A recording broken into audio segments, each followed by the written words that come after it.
I attended the summers of '86 and '87, so it was my junior and senior year of high school. And back then we ran, HSJI was a month long, and they ran, I think, two-week sessions. So both summers I came for 2 weeks. I did editors both summers, learned how to be an editor-in-chief both summers.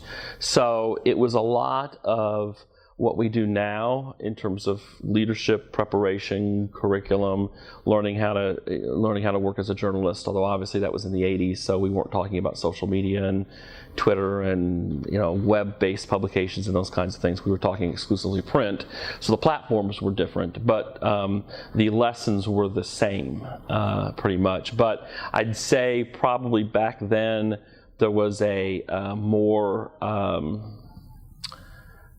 definite pace to it, or I don't want to say a slower pace, but we can dig into things a little bit more because we had 2 weeks. And back then we had a dance at the end that students went to, and because you bonded with kids because you were there with them for 2 weeks. So it was a lot like it is now, but I'd say the pace wasn't as fast.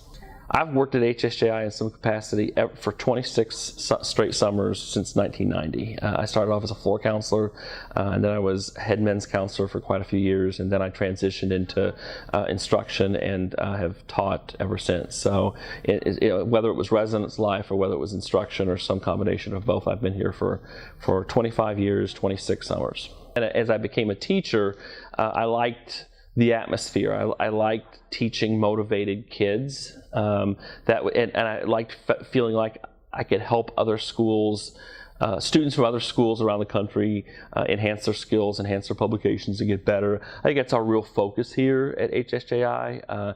I don't think we gimmick things up. I think there's a genuine, sincere interest on the part of faculty members to really dig in and make a difference and help.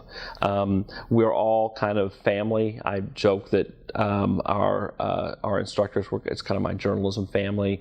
We go to conventions and conferences, and it's like we haven't missed a beat. We just sit down and continue to talk and tell stories. And so it's really fun to be able to not just make a difference in students' lives, but to work with people that share your educational philosophy and they're just fun people to work with. That's why I keep coming back. And as a student, it's fun to come back and teach at IU too. I probably was going to come here anyway because I grew up in a pretty strong IU family, but this sealed it.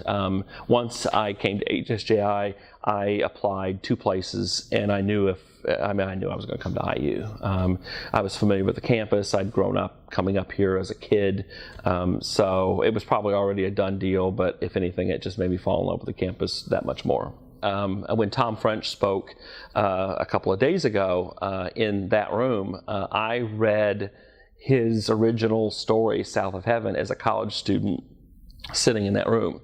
And it was one of the reasons why I chose to become a journalism teacher and put that together was his work. So it was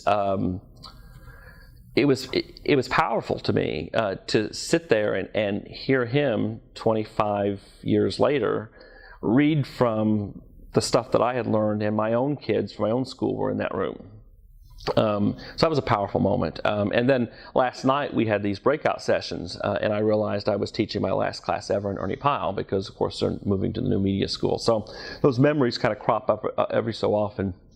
But yeah, definitely, you feel, even walking back and forth on campus, you think, oh, I used to walk this way to that class, and so the memories are with you. I'll tell you that a lot of the dorm rules have been in place since I was a student here. So the lights out rule, what was that, 11:30? Is that right? That's been in place since then.